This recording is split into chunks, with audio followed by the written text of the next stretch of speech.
Presidente del Follonica Franco Ciullini, che si può raccontare di questa partita? È successo di tutto e forse di più.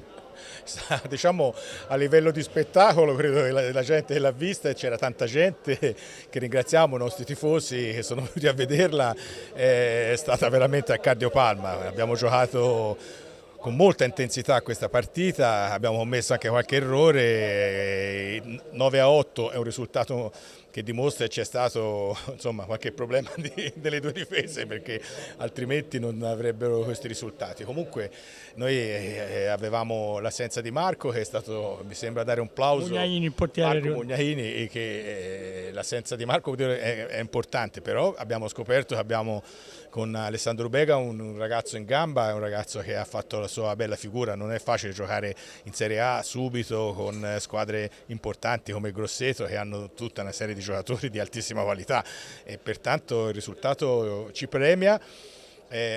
Forse abbiamo patito un po' troppo, perché quando eravamo sopra di due dovevamo gestire meglio la pallina e invece si è fatto qualche errore, però bisogna essere onesti: quando giochi 8 minuti mi sembra complessivamente in inferiorità numerica, anche la lucidità viene meno. Diciamo stasera è andata bene però abbiamo patito tanto, insomma, ecco.